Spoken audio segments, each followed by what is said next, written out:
It was September 2022, and I, Michael Thompson, had meticulously planned what was meant to be an unforgettable escape, our annual guys' trip. The Appalachian Trail in Pennsylvania's coal country beckoned, a rugged stretch perfect for reconnecting with three of my closest friends. We were all seasoned hikers in our 30s, eager to shed the weight of work and family for a few days of pure wilderness camaraderie. I remember one friend voicing his concerns. "I heard that section has some sketchy abandoned mining operations. Maybe we should pick a different route." I brushed his worries aside, confident in my research. "The trail's well maintained," I assured him. "Thousands hike there safely every year." Oh, how profoundly wrong I was. While I won't bore you with the usual planning minutiae, what unfolded in those mountains taught me a chilling truth. Some of the deepest dangers in the wilderness aren't natural. They're deliberately crafted by people who understand exactly how to exploit the best of human nature, our innate desire to help. Our quartet was a familiar one. My college roommate, Jake Williams, my neighbor, Dave Peterson, my brother-in-law, Rick Coleman, and myself. We set out on a Thursday morning, aiming for a brisk 15 miles a day through central Pennsylvania's more remote trails. This area, deeply etched with history, was once a thriving coal region from the 1800s to mid-1900s, leaving a legacy of abandoned operations scattered throughout the mountains. The first 2 days were idyllic. The weather was crisp perfection, the fall foliage a riot of color, and our pace was excellent. We fell into the easy rhythm of old friends, sharing camp duties, laughter around the fire, and talking about everything from office politics to our kids' futures. It was the third day, deep in a particularly isolated section of trail, when a sound sliced through the autumn air, stopping us cold. Human voices, desperate and faint, calling for help. They came from somewhere off trail, deeper in the woods to our east. We strained to listen, making out what sounded like at least two distinct individuals, their cries of "help us" and "please," laced with undeniable distress. Dave, ever the Good Samaritan, immediately wanted to investigate. "We have to help them," he urged, already moving towards the sound. "Someone could be seriously injured." Yet a cold knot of unease formed in my stomach. Something felt profoundly wrong. Our maps showed no marked trails or legitimate camping spots in that direction. The terrain was notoriously rugged, steep ravines, dense forest, a place even experienced hikers would struggle to navigate. Why would anyone be there unless truly lost or grievously hurt? Jake, sharing my apprehension, suggested, "Maybe we should call for help instead of going in there ourselves. If they're that badly injured, they probably need professional rescue." Not four guys with basic first aid, but Rick and Dave were already set on heading towards the calls, and the sheer desperation in those voices was a powerful, almost irresistible pull. Against my better judgment, I followed, with Jake reluctantly bringing up the rear.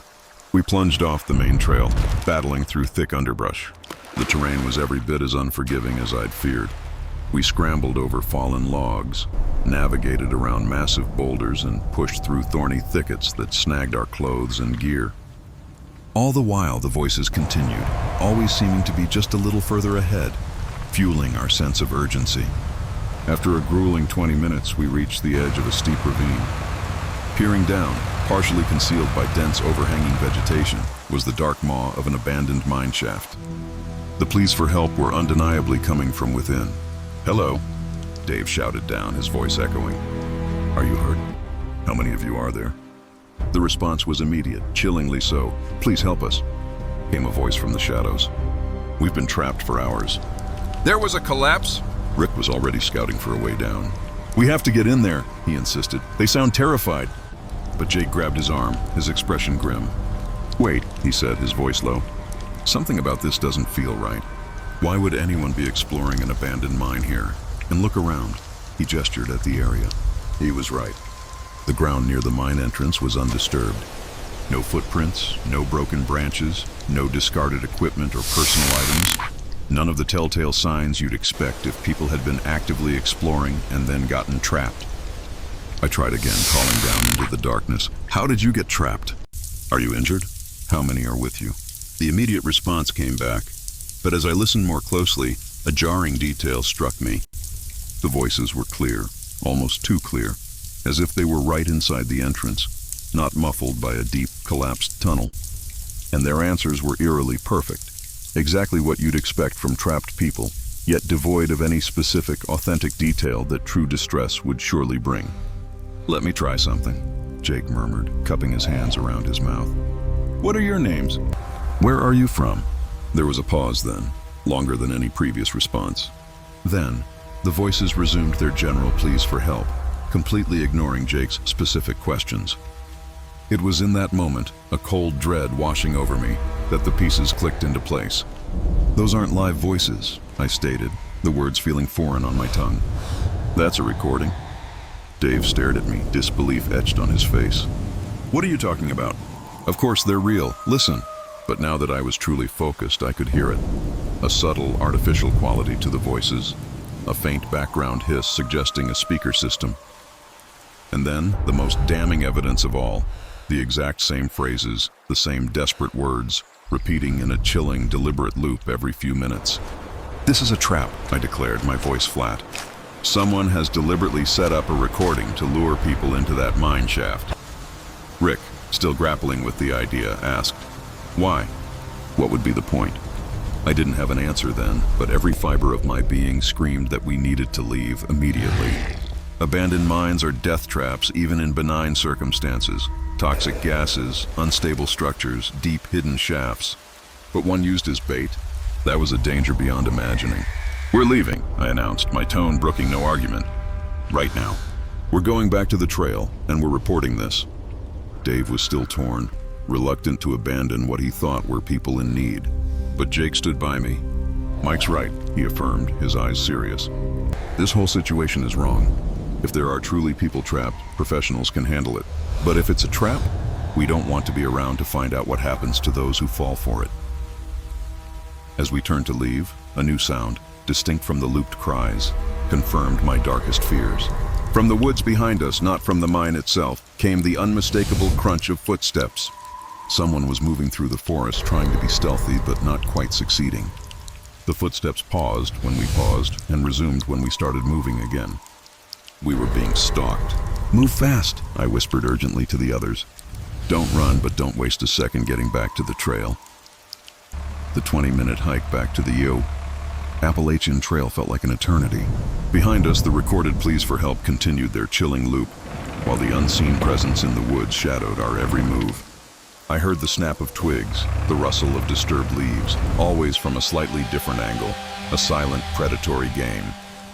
When we finally broke out onto the main trail, we didn't stop. We hiked towards the nearest road crossing as fast as we could safely manage. No one spoke a word for miles, but I could see the dawning horror in their eyes, mirroring my own, the stark realization of the danger we had so narrowly escaped. At the first opportunity, our phones barely getting service, we contacted the Pennsylvania State Police, recounting our bizarre and terrifying discovery. The trooper who took our initial report sounded understandably skeptical, but he diligently noted every detail and promised an investigation. 2 days later, his follow-up call sent a shiver down my spine that lingers to this day. A search team had indeed located the mine shaft we described, and their findings were horrific, irrefutable evidence that it was a sophisticated trap. The recorded voices were played through a hidden battery-powered speaker system, precisely positioned to lure unsuspecting hikers closer. But the most disturbing discovery was inside the mine itself. The shaft had been deliberately destabilized with strategically placed explosives. Anyone entering would have triggered a collapse, burying them alive with no chance of rescue. The entire macabre setup was designed for murder, made to look like a tragic accident. Near the mine, they also found a temporary campsite, clearly occupied for an extended period. It contained detailed maps of the local trail system, surveillance equipment, and notebooks filled with chilling observations of hikers passing through. Most sickening were the tallies, marks indicating how many people had responded to the recorded pleas and how many had actually entered the mine. According to their evidence, at least 3 groups of hikers had fallen for this death trap in the previous month alone.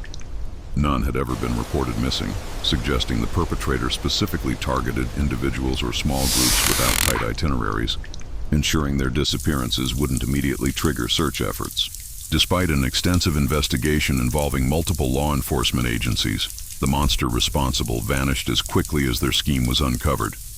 They were never caught. But what truly haunts me, what keeps me awake some nights, are the chilling questions that echo in the vast silence of the wilderness. How many other insidious traps like this might be hidden throughout the immense Appalachian trail system?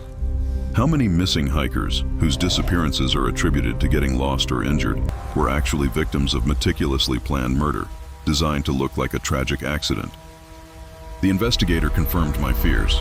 This wasn't an isolated incident. Over the past decade, there had been similar reports. Recordings used to draw hikers into peril, trail markers deliberately rerouted into hazardous zones, campsites booby-trapped to cause accidental injuries or deaths.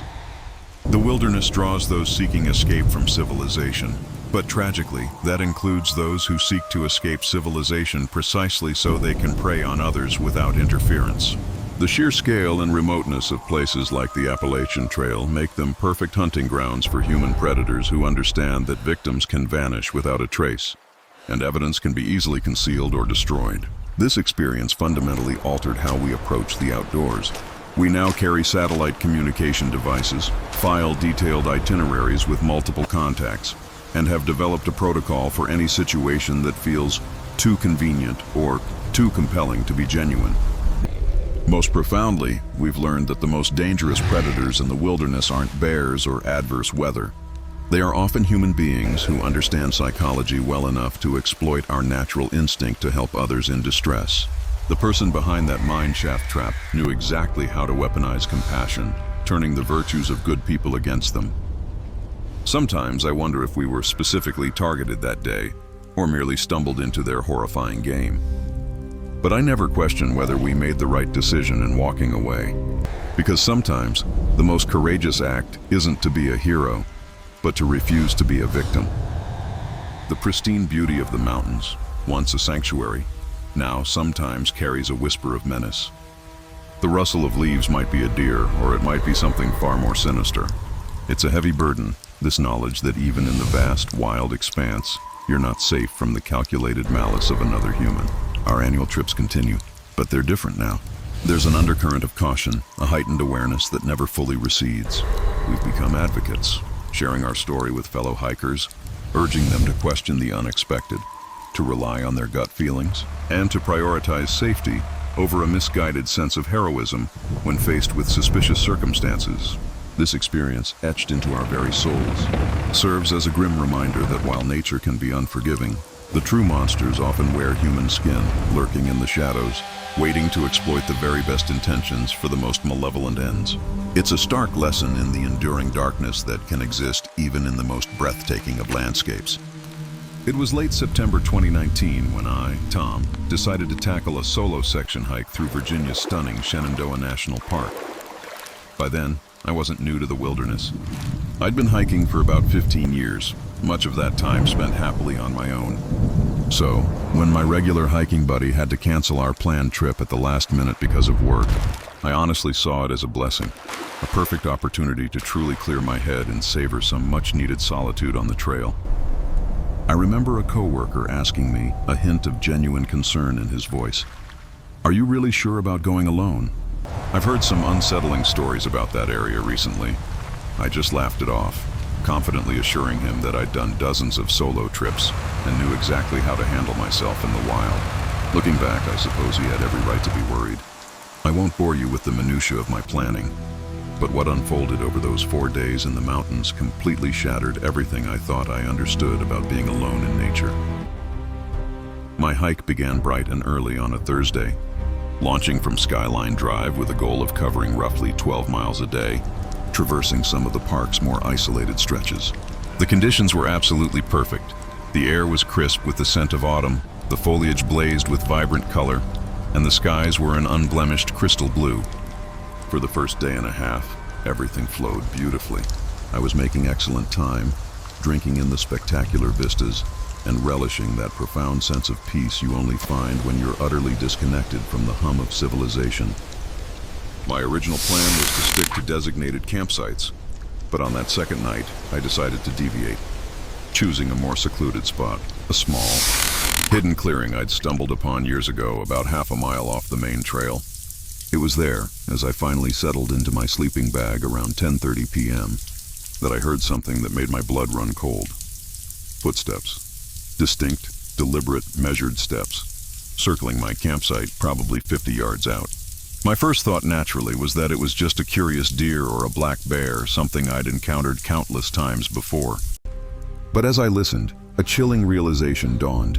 These footsteps had a rhythm, a cadence, that felt undeniably human. They'd walk for 30 seconds, pause for 10, then resume.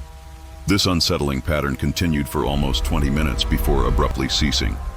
Heart pounding, I fumbled for my headlamp, zipped open my tent, and swept the beam across the surrounding tree line. "Hello?" I called out, trying to sound friendly, imagining it might be a lost hiker or someone looking for a place to pitch their own tent. But there was no answer, just a profound, unsettling silence. After waiting several more minutes, hearing nothing but the rustle of leaves in the wind, I tried to rationalize it away, convincing myself it had to have been an animal, and with a knot in my stomach, I forced myself back to sleep. The next morning, the unease solidified into something far more tangible. About 10 feet from my tent, I discovered the first gift. 7 small animal bones arranged in a perfect circle. They looked like they belonged to squirrels or chipmunks, completely stripped bare and bleached white, as if they'd been sun-dried for months. But it wasn't just the bones that disturbed me. It was their meticulous arrangement. Each one pointed inward, towards the center of the circle, with small rocks carefully placed between them in a pattern I couldn't begin to understand. The whole thing was perhaps 2 feet across, and I knew, with a certainty that prickled my skin, it hadn't been there when I'd set up camp the night before. My first desperate thought was that another hiker was playing some kind of elaborate prank, but the bones looked ancient, far too weathered to have been gathered recently, and the sheer precision of the arrangement hinted at someone who had invested considerable time and strange effort into its creation. I took a few hurried photos with my phone, then, trying to banish the growing sense of dread, I scattered the bones and packed up, pushing the unsettling feeling deep down as I continued on my way. That third night, I made a conscious decision to camp at an official site, desperately hoping the presence of other hikers would somehow scare off whatever unsettling presence might be shadowing me. However, the Cosby Knob shelter was utterly deserted when I arrived. Not entirely uncommon for a late September weekday, but it meant I was still completely alone. I quickly pitched my tent close to the shelter and built a small campfire, its flickering light and smoke a small beacon, hoping it might attract any other wanderers in the vicinity. Around midnight, the footsteps returned. This time, they were much closer, perhaps 25 yards from my tent, and with a sickening certainty, I knew they were human. The distinct stride length, the subtle shift of weight from heel to toe, the occasional hesitant pause to navigate unseen obstacles, these were unmistakably human steps. Yet, whoever was out there was attempting to be silent, placing each footfall with meticulous care and deliberation. I lay rigid in my sleeping bag, my heart hammering against my ribs, listening to the slow, deliberate circuit around my camp. The footsteps would halt for extended periods, sometimes 5 or even 10 minutes, before starting up again. During one of these agonizing pauses, I heard something that sent an icy tendril of fear snaking down my spine, a low, continuous humming sound, like someone singing a wordless tune, barely audible beneath their breath. It was just loud enough for me to perceive, yet too faint to distinguish any melody. After what felt like an eternity, the chilling sounds finally ceased.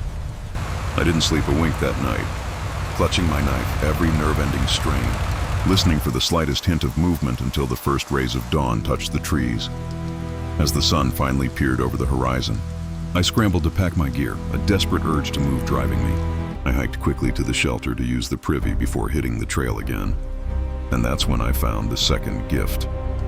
Suspended from the shelter's eaves, hanging by what appeared to be fishing line, was a small bundle, carefully wrapped in strips of bark.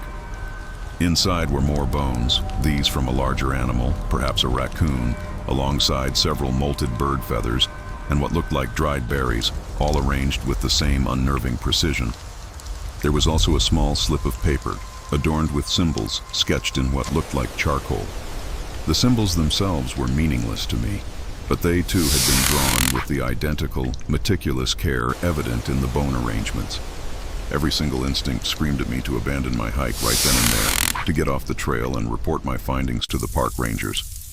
But I'd committed to a 4-day trek, and a stubborn, perhaps foolish, part of me simply refused to let some unknown weirdo chase me out of the mountains. I tried to reassure myself I'd be extra careful, stay constantly alert, and if anything else happened, I'd make a beeline for the nearest road. That ill-fated decision, I now realize, very nearly cost me my life. For my 4th and final night, I deliberately picked a campsite near Hawkville Summit, convinced that the higher elevation and more open terrain would make it impossible for anyone to approach without being seen. I set up my tent in a small grove of trees about 50 yards below the summit, ensuring I had clear sight lines in every direction. I built another fire, feeding it steadily, determined to keep it blazing well into the night. This time I didn't have to wait for midnight. The footsteps started around 9:30 p.m., but they were different now. Faster, imbued with a strange confidence, as if whoever was out there had finally grown weary of their slow, stalking game. I could hear them crashing through the underbrush, no longer attempting stealth, just circling my camp at an unnervingly steady pace. My heart leaped into my throat, but a surge of adrenaline pushed me. I unzipped my tent and crawled out, headlamp clutched in one hand, my knife in the other. I swept the beam across the tree line, my voice cracking slightly as I called out, "I know you're out there. What do you want?" The footsteps ceased instantly, but I could feel unequivocally eyes watching me from the impenetrable darkness just beyond the reach of my light. For what felt like an eternity, we held this silent standoff, me standing defensively beside my tent, slowly rotating, scanning the trees, while something lurked just beyond my vision. Then, I heard the humming again, louder this time, and now it seemed to come from multiple directions. It took a moment for my terrified brain to process that the sound itself was moving, circling my camp with the same relentless. My name is David, and April 2020 found me utterly adrift, grappling with what many might call a midlife crisis. At 47, freshly divorced and feeling completely lost, I made a spontaneous decision. 3 weeks off work for a solo section hike through the majestic Great Smoky Mountains. I was no stranger to hiking, but this was different, far more ambitious, much more remote than anything I'd ever attempted. When my brother, with a furrowed brow, asked, "Are you sure you're ready for something this challenging right now?" I remember telling him, quite earnestly, that I needed the profound solitude of the wilderness to find clarity, to somehow piece myself back together. Looking back, I suppose he was right to question my timing. While I won't burden you with the intimate details of why I felt such a desperate need to escape, what I ultimately discovered on that winding trail taught me a profound truth. Sometimes, getting lost in the mountains is nothing compared to the disorienting feeling of being lost in life.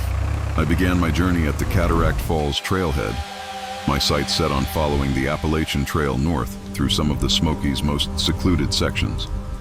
The first 4 days unfolded beautifully, exactly as I'd envisioned. The weather was a hiker's dream, the trail markers clear and reassuring, and the deep quietude was precisely the balm my troubled mind craved.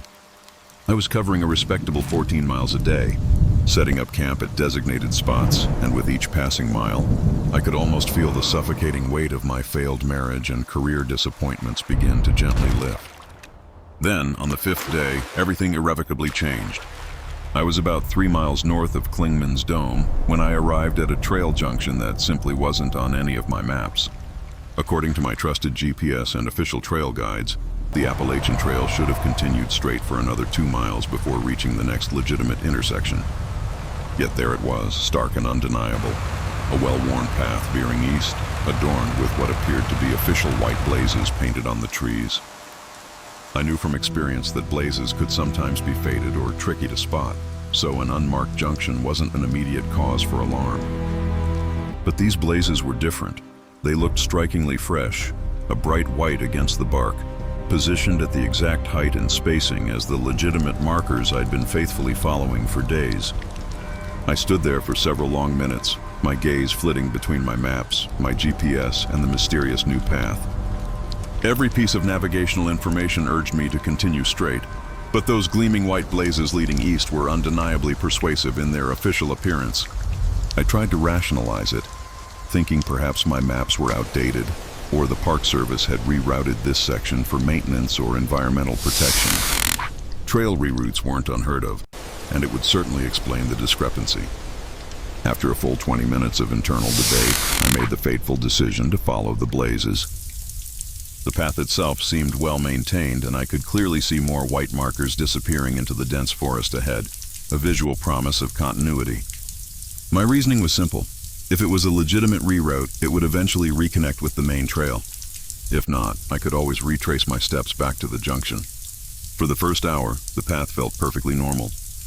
It was perhaps a touch narrower than the main Appalachian Trail, but clearly established and showed distinct signs of regular use. The blazes appeared every 100 yards or so, just as they should. I made good time, covering roughly 3 miles before I paused for lunch near what looked like an old abandoned camping area. That's when a cold dread began to seep in, prompted by the first truly disturbing sign.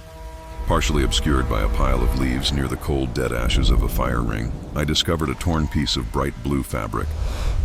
It looked like it had come from a hiking jacket or rain gear, and had clearly been exposed to the elements for some time. The fabric was faded and weathered, yet I could still distinctly make out what looked like dried bloodstains clinging to one edge. I picked it up, my fingers trembling slightly as I examined it more closely. The tear wasn't jagged or accidental. It looked deliberate, as if someone had cut it away with a knife, rather than snagging it on a branch. There were also several small, precise holes in the material, suggesting something sharp had been repeatedly pushed through it. My initial hopeful thought was that someone had been injured here and used the fabric as a makeshift bandage. But something about the entire scene felt profoundly wrong. This camping area, despite the clear signs of recent use, was eerily devoid of other human trace. No food wrappers, no footprints, no disturbed ground around the fire. Everything except that ominous piece of fabric had been meticulously cleaned up, as if someone had deliberately erased all other evidence of their presence. I stuffed the fabric into my pack, my earlier confidence now replaced by a growing unease, and continued following the blazes. But now my senses were on high alert, scrutinizing every shadow, every rustle in the undergrowth. Over the next 2 hours, the path felt increasingly wrong. It was leading me steadily away from where my GPS insisted the main trail should be, and the terrain itself was becoming noticeably more rugged and difficult to navigate. Around 4 p.m., I stumbled upon the second unsettling find. Wedged cunningly between 2 rocks just off the supposed trail was a small digital camera, the kind of robust, high-end model serious hikers often carry to document their adventures. It was in remarkably good condition, almost perfectly preserved, despite having obviously been outside for months, shielded from the elements by its rocky perch. When I tried to power it on, the battery was dead, but just looking at it, I knew it was an expensive piece of equipment, not something someone would casually abandon. Why would anyone leave such a valuable camera in the heart of the wilderness? And why go to the trouble of hiding it between rocks, rather than leaving it in plain sight where another hiker might find and return it? The whole situation was now screaming that something was gravely amiss. But I was nearly 6 miles from the junction where I'd left the main trail, and daylight was starting to wane. I decided to push on for another hour, clinging to the hope of finding either a suitable camping spot or some reassuring sign that the trail was indeed leading me back towards civilization. However, as the sun began its slow descent, painting the sky in fiery hues, the blazes led me into increasingly treacherous terrain.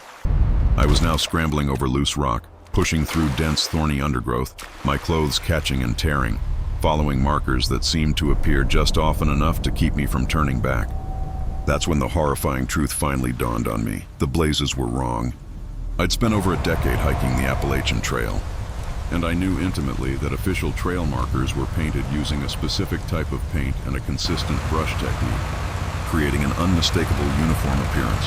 But when I examined these blazes more closely under the beam of my headlamp, a chilling difference became clear. They had been painted with a distinct type of paint, slightly off in color, noticeably different in texture from the legitimate markers I'd been following earlier.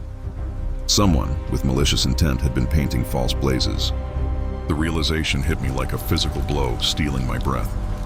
Someone had meticulously, deliberately created a fake trail, complete with convincing markers, specifically designed to lure unsuspecting hikers away from the safety and known routes of the main trail. But why?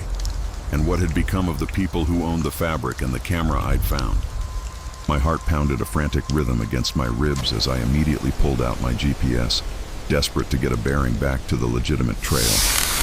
The screen, however, delivered another. My name is Ashley Coleman, and the summer of 2021 brought a lesson I'll never forget, etched into my very soul by the remote wilderness near the North Carolina and Tennessee border. That June, I was finally embarking on my first solo section hike along the Appalachian Trail. At 28, I considered myself a seasoned day hiker, but a multi-day solo trip into such an isolated area was entirely new territory. My father, bless his heart, had voiced his concerns, his voice a low rumble of worry. He'd said something like, "I've heard some strange things about that area lately, Ashley, and it gets incredibly remote up there." I, with the stubborn confidence of youth and preparation, had simply brushed him off, assuring him I was well prepared and that the trail was generally safe for solo female hikers. Well, it turns out Dad had every right to be worried. I won't bore you with the meticulous details of planning my first serious solo adventure, but what I endured during that unexpected storm taught me a chilling truth. Sometimes, the most perilous situations arise not from the wilderness itself, but from accepting help when you're at your most vulnerable and desperate. I started my hike on a Tuesday morning in mid-June, full of optimism and the thrill of the open trail. My plan was to cover about 10 miles a day, navigating through some of the most scenic yet challenging sections of the Appalachian Trail. The weather forecast had been pristine when I set out, promising clear skies and pleasant temperatures. But as nature often does, it had other plans. By the second day, conditions had deteriorated with an alarming speed that caught me completely off guard. What began as gentle afternoon showers quickly escalated into a ferocious thunderstorm system, unleashing torrential rain, blinding flashes of dangerous lightning, and a sudden, brutal temperature drop of nearly 20 degrees from earlier in the day. By late afternoon on that second day, I was utterly drenched despite my expensive rain gear, shivering uncontrollably, and struggling with every step to maintain my footing on the increasingly muddy and treacherous trail. The storm, instead of passing through as I had desperately hoped, was intensifying, coiling around me like a malevolent force. I realized then that I was facing a potentially life-threatening situation. Hypothermia was no longer a distant concern, but a very real and present danger. And the thought of trying to pitch my tent in the midst of a violent lightning storm was an unthinkable risk.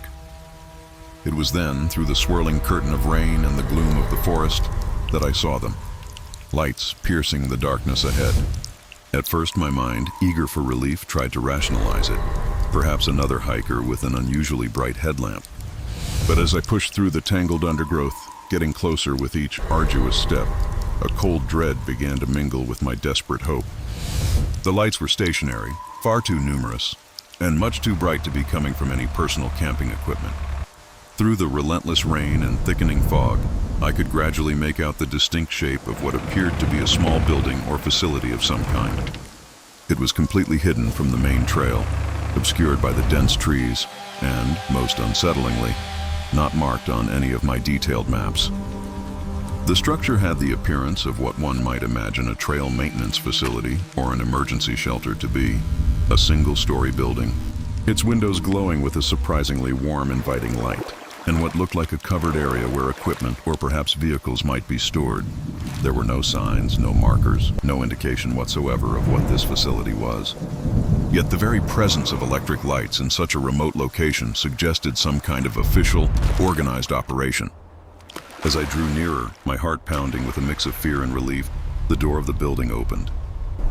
A man dressed in what seemed to be some sort of uniform stepped out under the covered area. He was probably in his 40s, clad in dark functional clothing that looked official, though it didn't resemble any park service or trail maintenance uniform I was familiar with. A radio was clipped to his belt and he held a powerful flashlight, its beam cutting through the rain.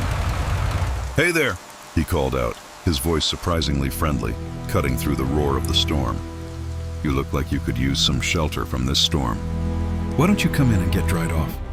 I was utterly frozen, soaked to the bone, and genuinely terrified for my safety in the rapidly worsening weather.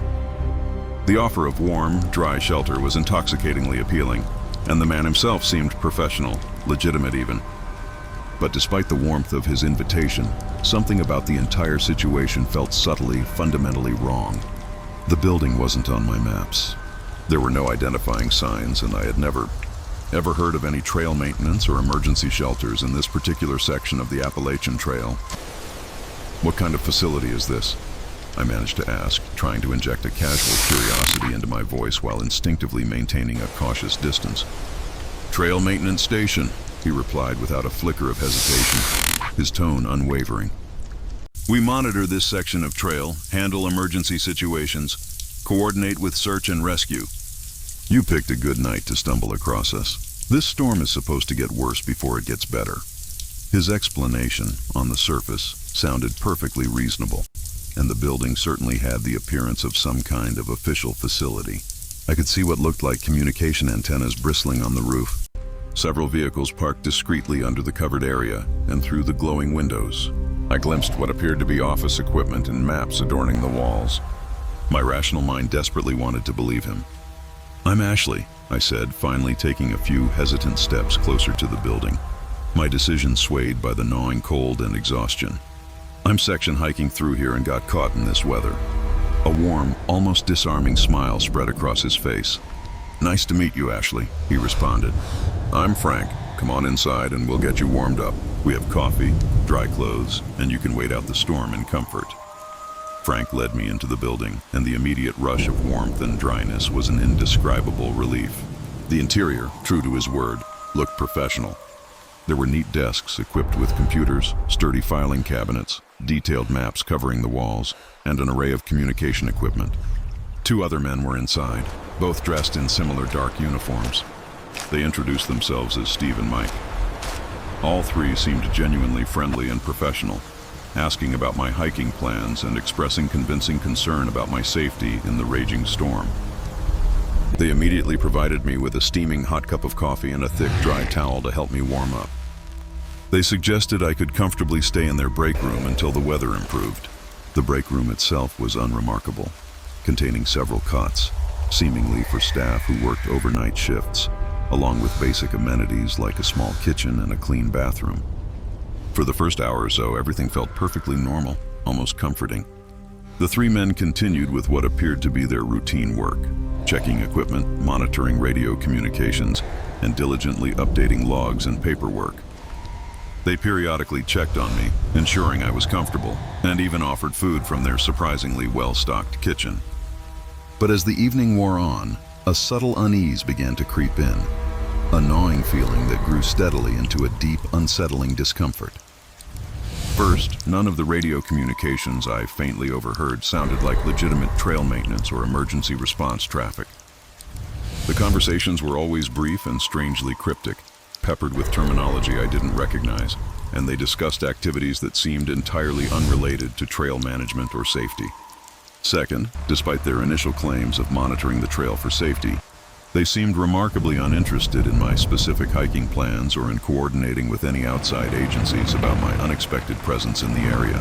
Legitimate trail maintenance personnel I knew would typically be keen to gather detailed information, where I had come from, where I was planning to go, and whether anyone was expecting me to check in. Their lack of curiosity felt like a gaping hole in their professional facade. Most concerning of all, I noticed that all the maps plastered on the walls had markings that didn't correspond to any official trail information I had ever seen. There were peculiar symbols and cryptic notations that looked disturbingly like they might indicate surveillance positions, patrol routes, or other clandestine activities that had absolutely nothing to do with trail maintenance. The friendly facade was starting to crack. Around 10 p.m., Frank approached me, his smile still pleasant, but his eyes holding an unreadable quality. He informed me that they were switching to their night shift operation and that I should remain in the break room for my own safety. He explained with a practiced casualness that they conducted different types of work at night, activities that could be dangerous for civilians to observe.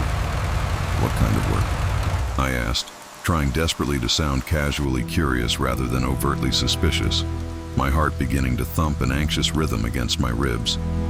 Security patrols, equipment testing, coordination with other agencies, he replied vaguely, his gaze unwavering. Nothing for you to worry about, Ashley.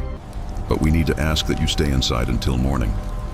It was at that precise moment that the chilling realization hit me, a cold wave of understanding washing over my exhaustion and fear. I wasn't in a trail maintenance facility at all. Whatever these people were doing, it was far from legitimate trail management. and my accidental presence had created a situation they now needed to control.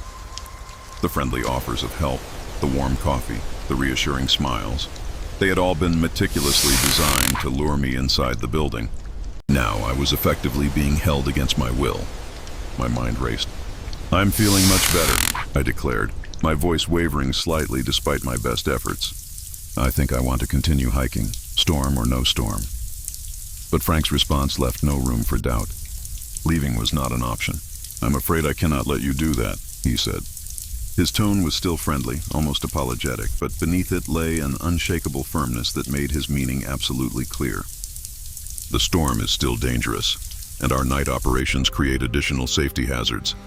You will be much safer staying here until morning." Steve and Mike, who had been seemingly busy with their tasks, had now stopped all activity and were focused entirely on me. I could see, with a terrifying clarity, that all three men were armed with what appeared to be firearms holstered at their hips, though they had not yet made any overtly threatening gestures. I spent the next several agonizing hours pretending to sleep on one of the cots, my mind racing a million miles an hour, desperately trying to figure out how to escape. The building had several exits, but through the windows, I could discern that at least one person was always positioned outside, seemingly on guard duty. The storm was still raging, a violent symphony outside, which would make any escape attempt incredibly dangerous, even if I managed to slip out of the building undetected. Around 3 a.m., a snippet of conversation, overheard between Frank and someone on the radio, sent a fresh wave of ice-cold terror through my veins. They were discussing the hiker situation and coordinating with what sounded like other similar facilities in the region. The conversation included chilling references to processing people who had seen too much, and, more horrifyingly, coordinating with disposal teams. It was then that the full, grim reality slammed into me. Whatever clandestine operation these people were running, they clearly had protocols in place for dealing with civilians who accidentally stumbled upon their activities. And those protocols, it became terrifyingly clear, apparently involved ensuring those civilians never had a chance to report what they had seen. I knew, with an absolute certainty that transcended all fear of the storm, that I had to get out of there immediately, regardless of the treacherous weather conditions outside. Around 4 a.m., through a gap in my feigned slumber, I noticed a crucial shift. The guard outside had moved to a position where he could not see one of the rear exits. This was my chance. I quietly, meticulously gathered my gear, every movement a silent prayer, slipped out of the break room, and made my way to the back door. The storm, though still intense, had lessened its fury slightly compared to earlier in the evening. I managed to get out of the building and into the dense, dark woods without being detected, then immediately began working my way back toward the main trail, relying solely on my compass and GPS, my heart a frantic drumbeat in my chest. The next few hours were some of the most terrifying of my entire life. I could distinctly hear vehicles moving through the area, their engines a low growl in the distance, and several times I saw flashlight beams sweeping through the woods, agonizingly close as the men searched for me. I had to move excruciatingly slowly and carefully, each step calculated to avoid making any noise or being detected, all while navigating through incredibly rough terrain in near total darkness and the relentless chilling rain. Just after dawn, my legs burning, my body aching, I finally reached a section of the main trail.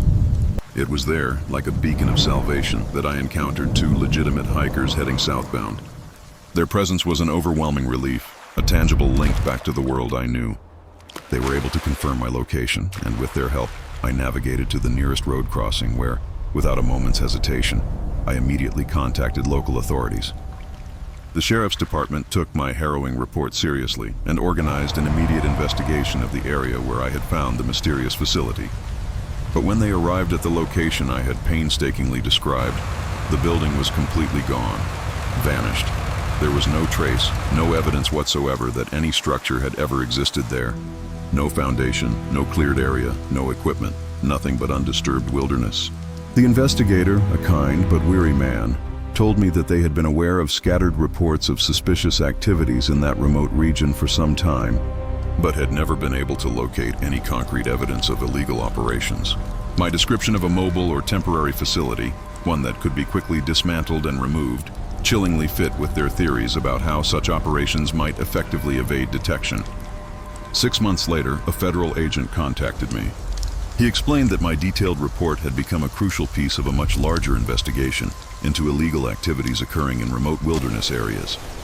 He couldn't or wouldn't provide intricate details about the exact nature of the investigation, but he did confirm that organized criminal operations were indeed exploiting the isolation of places like the Appalachian Trail to conduct activities that required complete secrecy from both law enforcement and the general public. I never did find out exactly what those people were doing in that facility, what their cryptic conversations and unusual maps truly meant. But the agent's parting words lingered with a chilling weight. He strongly suggested that my daring escape had, in all likelihood, saved my life. He confirmed that people who accidentally discovered such operations were considered significant security threats who needed to be neutralized to protect the larger criminal enterprise. I still hike. The call of the wilderness is too strong to ignore, but my approach has fundamentally changed. I never go alone anymore, and I never, ever venture out without detailed check-in protocols, established with multiple trusted people who know precisely where I am supposed to be and when. Most importantly, I have learned a profound and terrifying lesson. Accepting help from strangers in the wilderness requires the exact same caution and skepticism that you would apply in any other situation where you might be vulnerable to predators. The wilderness, in all its untamed beauty, attracts people who seek to escape the oversight and regulations of civilized society. And unfortunately, that includes individuals who want to escape those constraints specifically so they can engage in criminal activities without interference.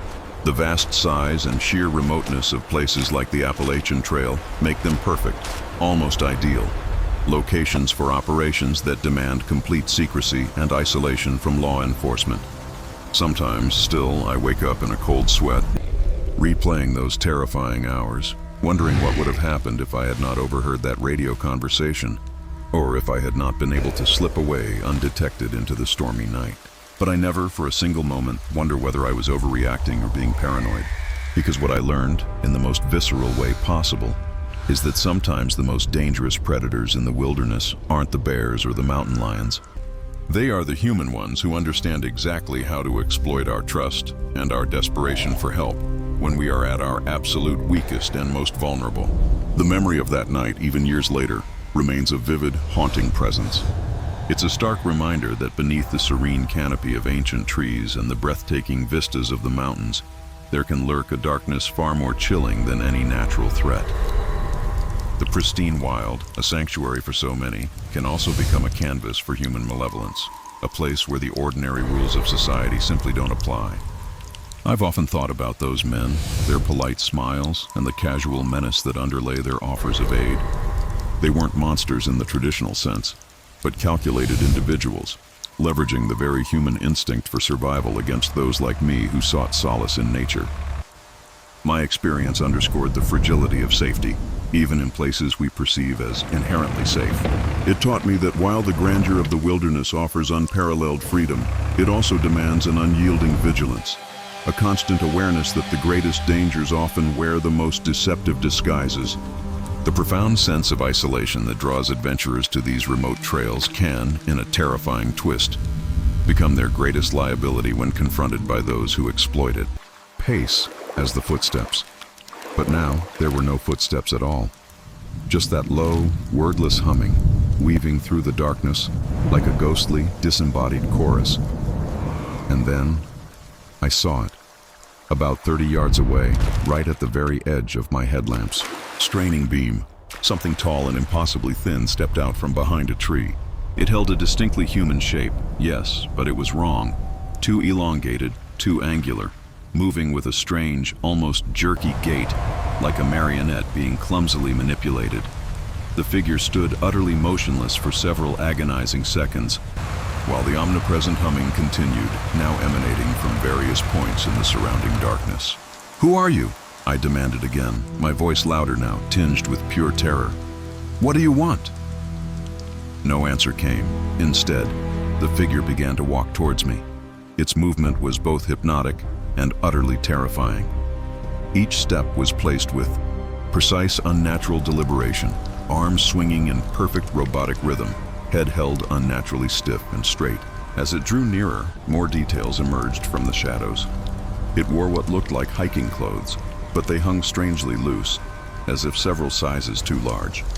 The face was completely obscured by the deep shadow of a wide-brimmed hat, but I could make out unnervingly pale hands dangling from sleeves that extended far past the wrists. When the figure reached the very edge of my firelight, perhaps 15 feet from where I stood frozen, it stopped. Slowly, deliberately, it raised one arm and pointed directly at me. That's when I saw the third gift. Clutched in its pointing hand was another small bundle, larger than the previous ones, tied with what looked like strips of cloth. Even from 15 feet away, I could distinctly see dark, ominous stains on the fabric and catch the faint, sickly sweet odor of something truly rank and putrid wafting from it. The figure held it out towards me, an unsettling offering, as the humming from the darkness intensified, growing louder and more insistent. I instinctively recoiled, backing towards my tent, my eyes glued to the horrifying sight, and frantically grabbed my backpack. "Stay away from me," I managed to croak, trying desperately to keep my voice steady. "I'm leaving. Just leave me alone." The figure remained utterly still, but the humming suddenly, chillingly, ceased. In the profound silence that followed, all I could hear was my own ragged, rapid breathing and the nervous crackle of my campfire. Then, from somewhere deeper, in the darkness, directly behind the figure, a voice emerged, low, raspy, and barely human. "You cannot leave," it rasped. "Not yet. We have been waiting for you." That was the precise moment I broke, and I ran. I abandoned everything, my tent, my gear, my carefully packed supplies, taking only my backpack and headlamp, and plunged headlong into the trees, crashing blindly in what I hoped was the general direction of the main trail. Behind me, a cacophony erupted, multiple voices calling out, some with chilling laughter, some resuming that same eerie humming, others speaking in words I couldn't possibly understand. I ran for what felt like an eternity, probably miles, stumbling over unseen rocks and tearing through thick underbrush, desperately following any faint deer path or game trail I could discern in the frantic beam of my headlamp. I was utterly lost, yet too paralyzed by terror to even consider stopping. Finally, just as the first slivers of dawn painted the sky, I burst onto a paved road, utterly spent, bleeding from countless cuts and scrapes, my body shaking uncontrollably. An hour later, a park ranger found me there, huddled on the guardrail, in a profound state of shock. I recounted every harrowing detail to him. The unsettling bone arrangements, the relentless circling footsteps, the disembodied humming in the darkness, and the terrifying figure with its putrid offering. He listened with an almost unnerving patience before driving me to the ranger station, where I repeated my unbelievable story to two other officials. To my immense relief, they took my report seriously. They swiftly organized a thorough search of the area where I had camped. They found my abandoned tent and gear, exactly as I had left them, along with the cold remains of my campfire. But they discovered far more than just my belongings. They found additional bone arrangements, some significantly older and more intricately designed than the ones I had encountered.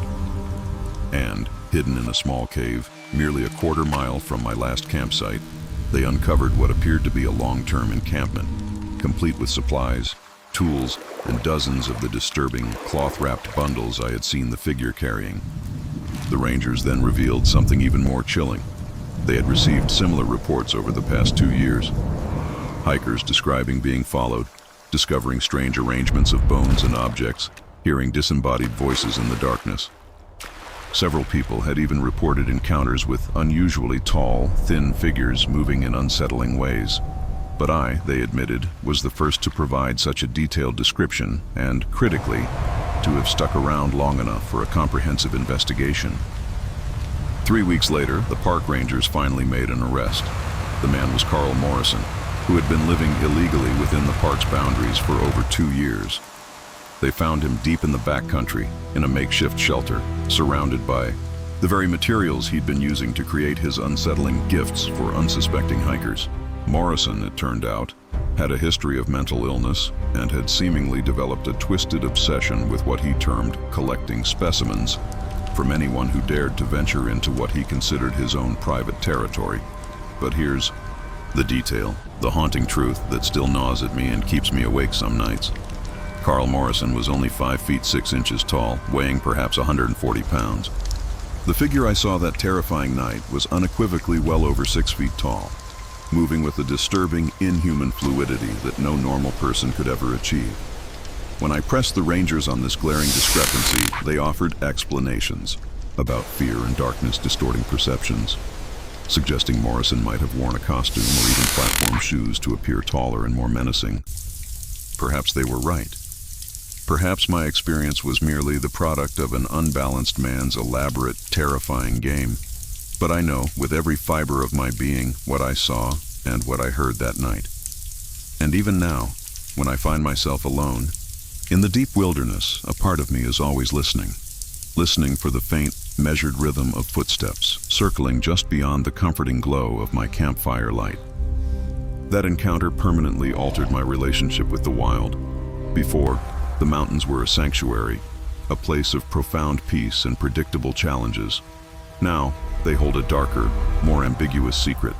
The vast silence I once cherished sometimes feels pregnant with unseen watchful eyes, and every rustle in the leaves can send a shiver down my spine.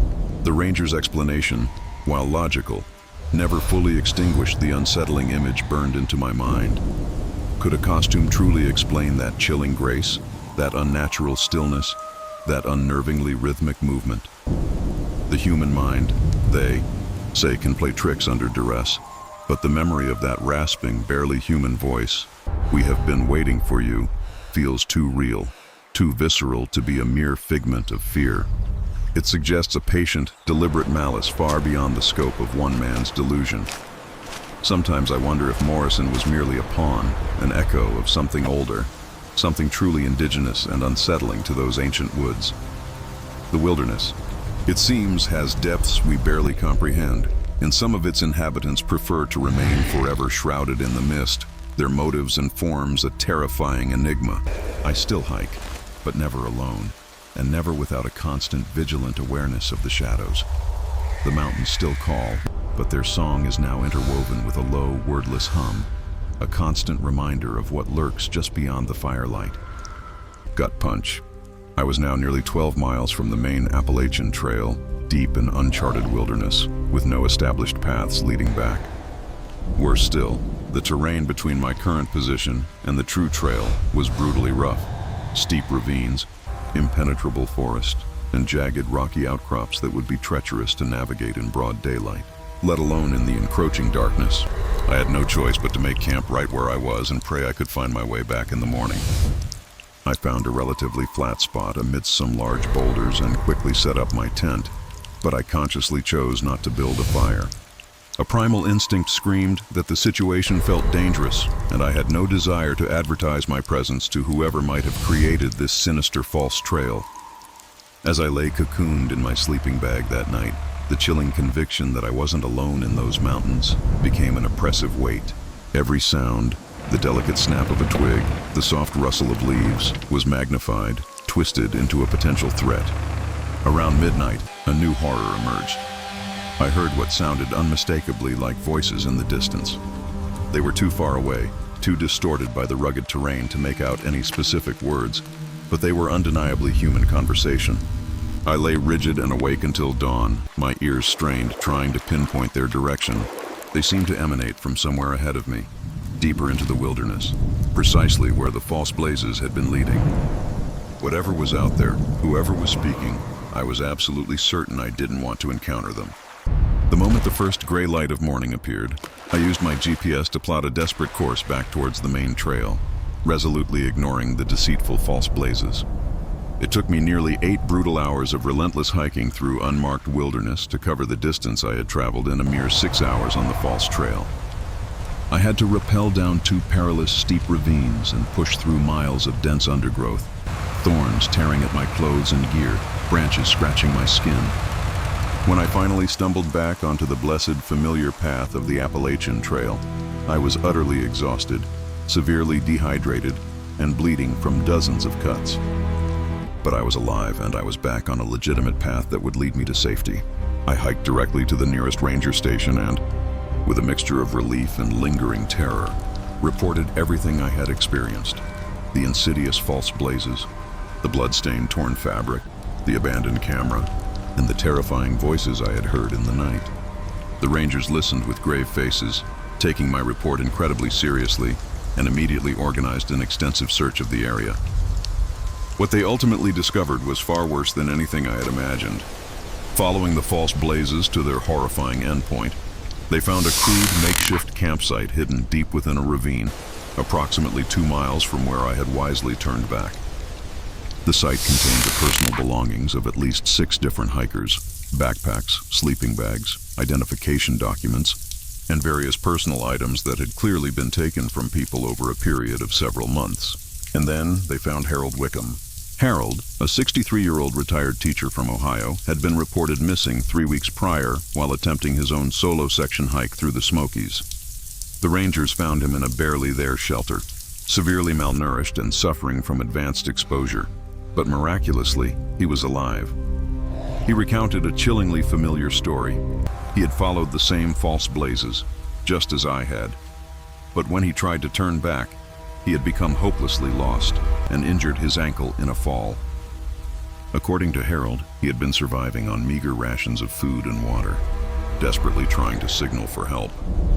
But the ravine was simply too deep and remote for his emergency whistle or mirror to be effective. He had seen signs that someone else was in the area, footprints around his shelter, food that had been moved or taken, but he never once saw who it was. The rangers never apprehended the person or persons responsible for creating the false trail, but they did uncover that similar incidents had been reported in other remote areas of the park over the past year.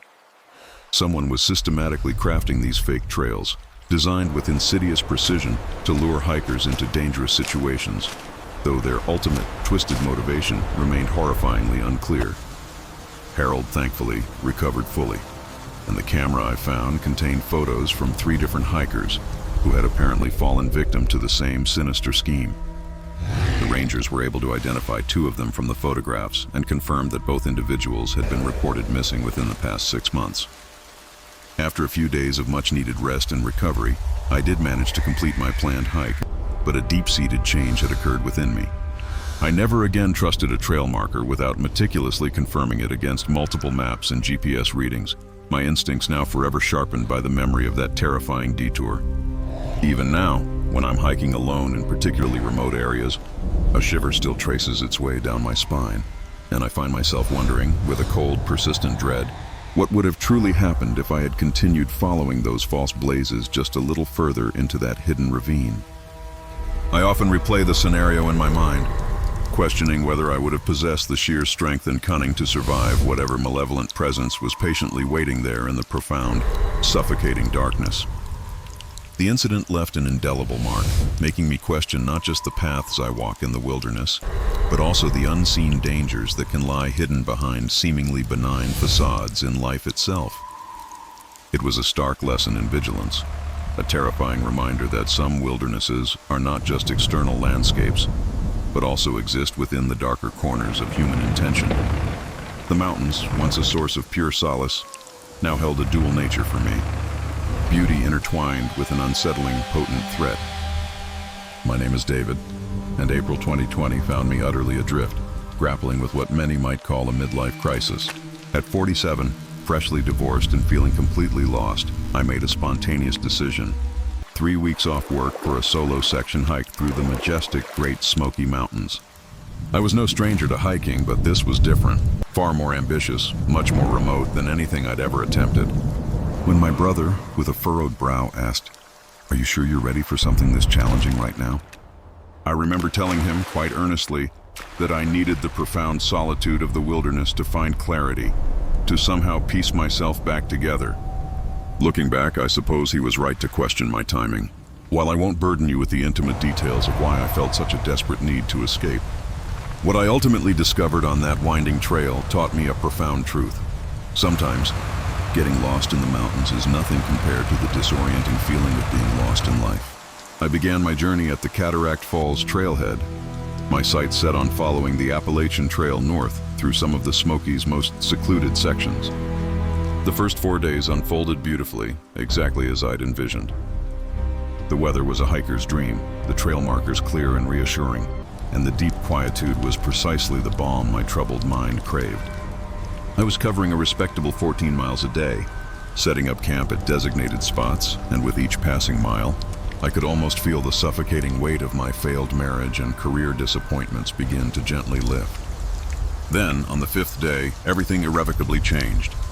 I was about 3 miles north of Klingman's Dome when I arrived at a trail junction that simply wasn't on any of my maps.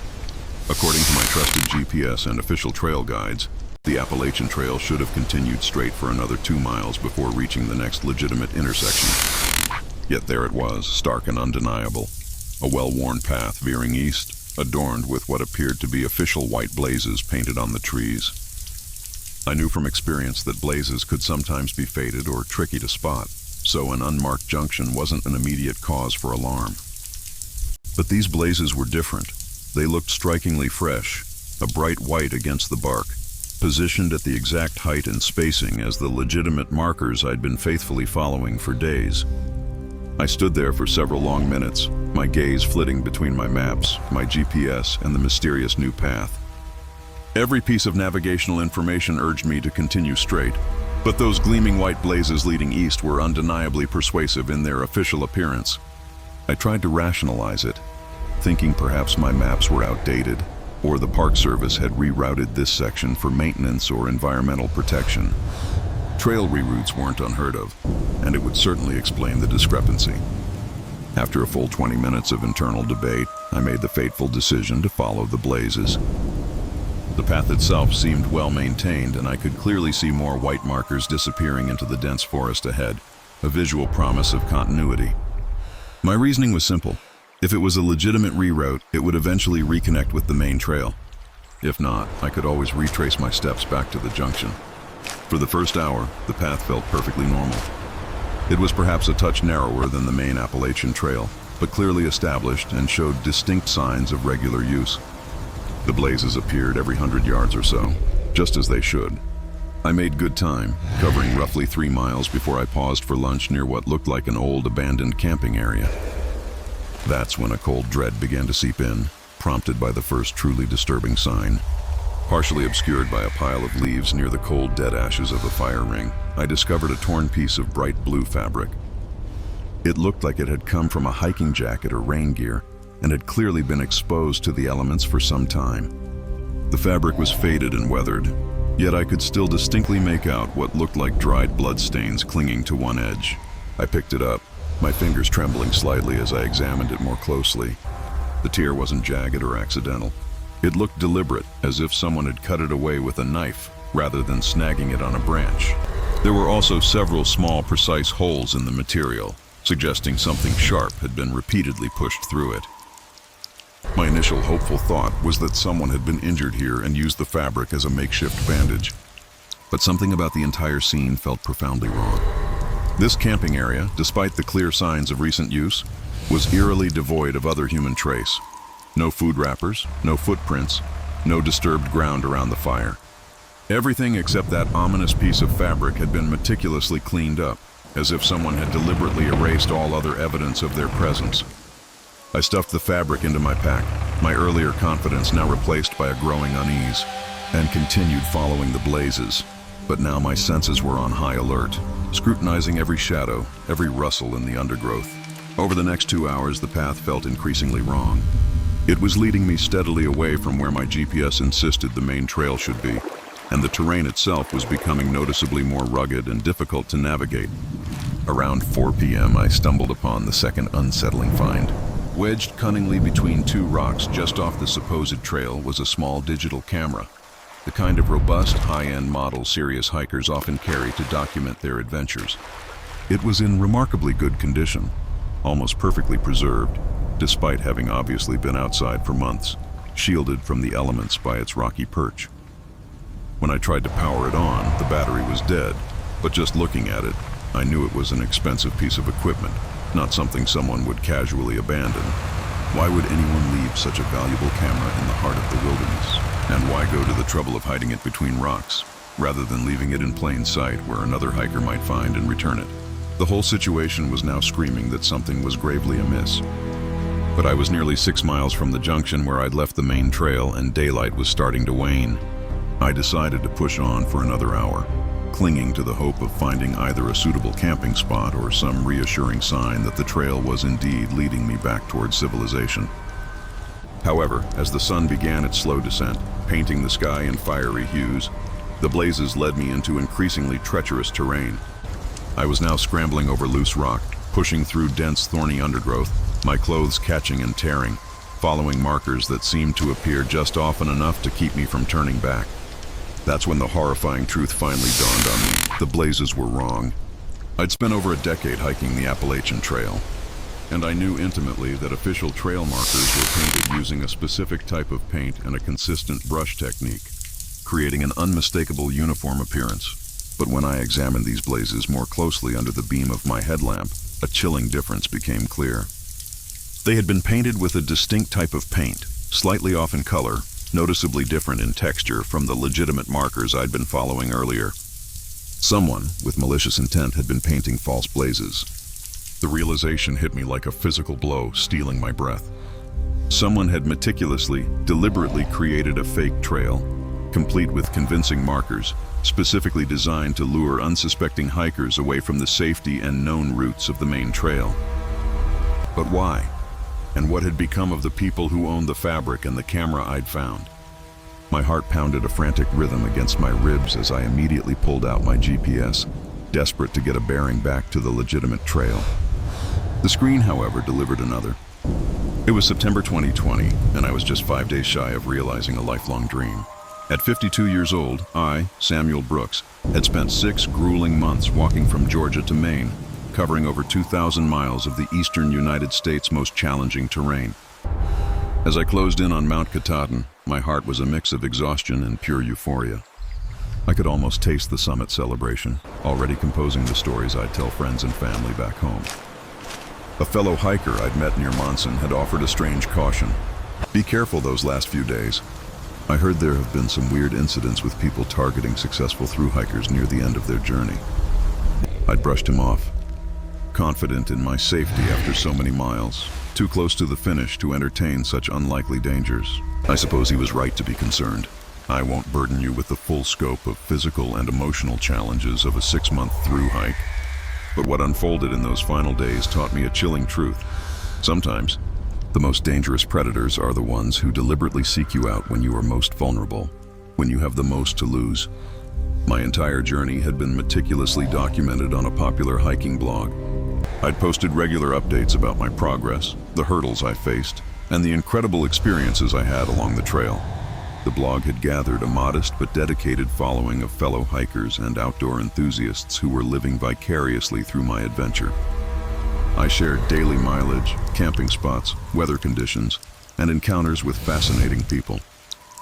It was my lifeline to the outside world, and I hoped it inspired others to embark on their own long-distance treks. Entering the final section in Maine, I was making excellent time, feeling stronger than I had in months. Despite the immense physical toll, my blog followers were excitedly tracking my every step toward Katahdin, flooding me with encouraging messages as I neared the finish line. On my second to last day, deep in the remote wilderness south of Baxter State Park, I came across what seemed like a trail angel. These wonderful volunteers are the backbone of the hiking community, offering support and encouragement. Everything from rides to town to hot meals, or just a simple word of cheer when hikers need it most. This particular angel introduced himself as Mark. He claimed he'd been following my blog and wanted to congratulate me on my incredible achievement. He looked to be in his early 40s, impeccably dressed in expensive outdoor gear, and driving a late model SUV perfectly suited for the rough back roads. "Samuel Brooks, right?" he asked with a warm, disarming smile as I approached his vehicle. "I've been reading your blog religiously for months. What an incredible journey you've documented. You should be immensely proud." I was flattered and genuinely surprised that someone had gone to such lengths to meet me in this remote spot. Mark seemed genuinely enthusiastic, asking detailed questions about specific challenging sections I'd described. He had clearly paid close attention, referencing stories and experiences I'd shared with uncanny accuracy.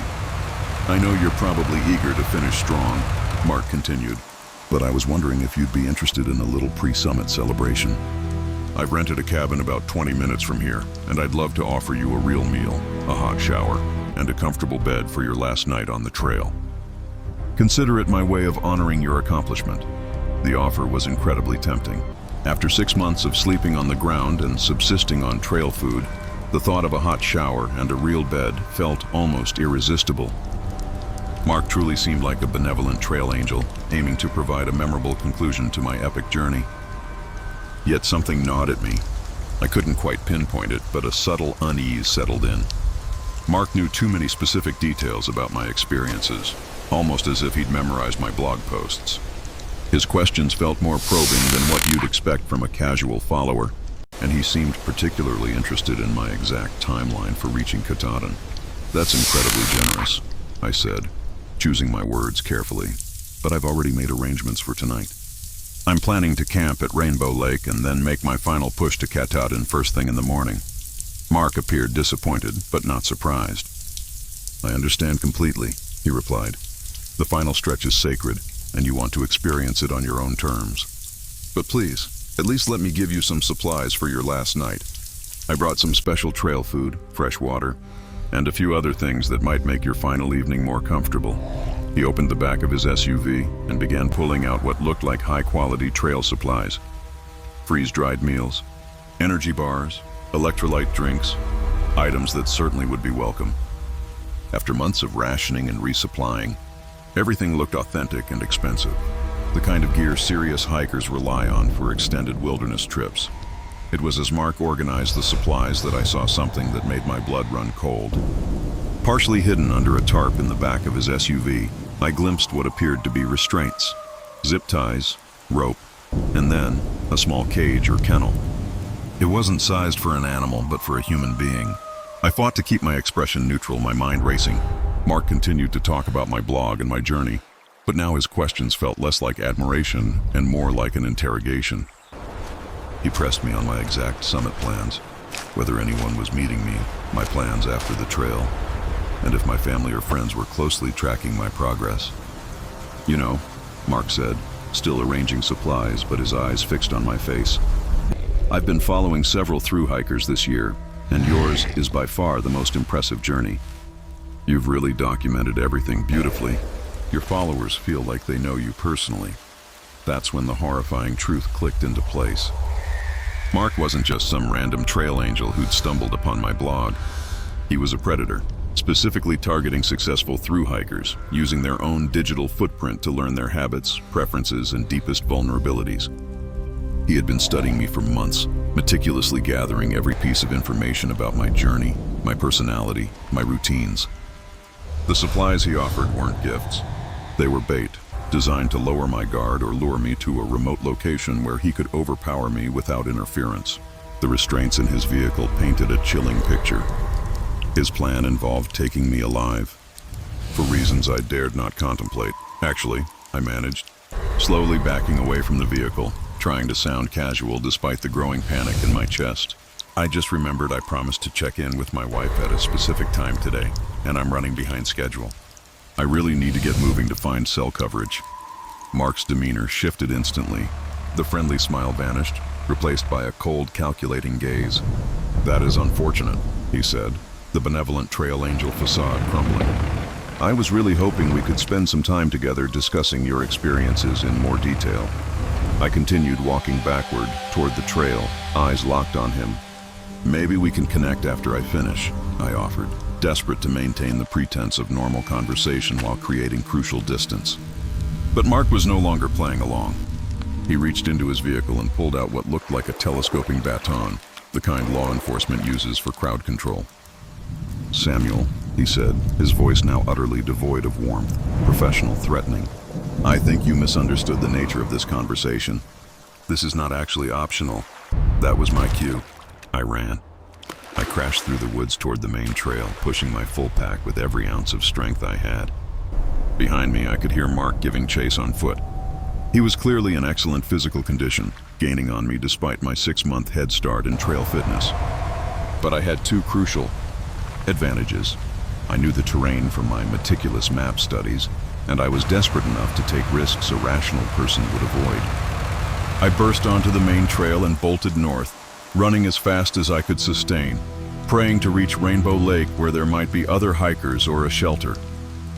Behind me, Mark crashed through the underbrush, and several times I caught terrifying glimpses of him through the trees as he tried to parallel my route.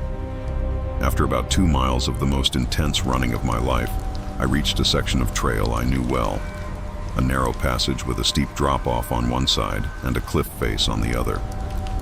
It was a bottleneck, forcing Mark to approach me from behind rather than flanking or surrounding me.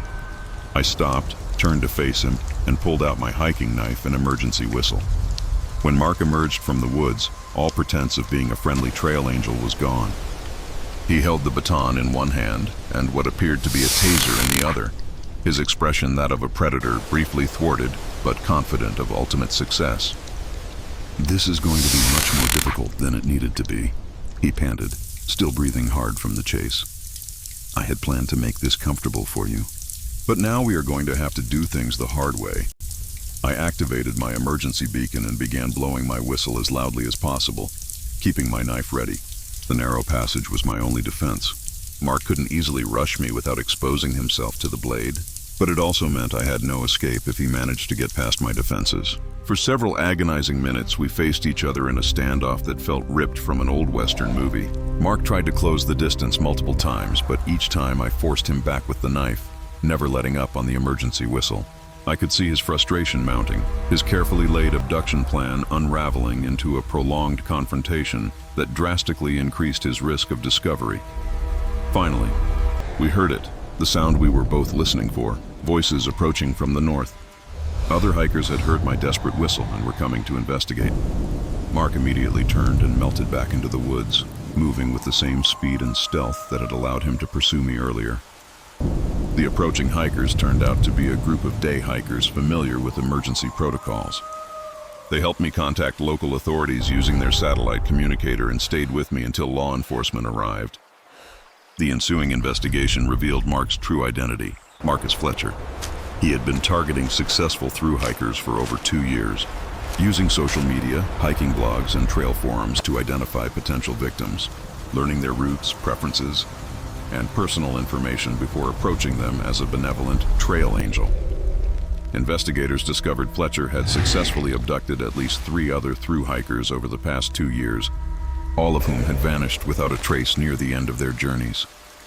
Their families had simply assumed they'd suffered accidents or gotten lost, never suspecting they had been deliberately targeted by someone who understood precisely how to exploit the trust and vulnerability of exhausted hikers so close to achieving their dreams.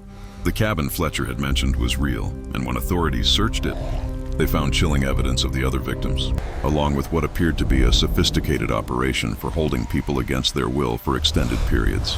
The investigation suggested Fletcher was selling his victims to individuals or organizations, willing to pay substantial amounts for people who wouldn't be missed or searched for.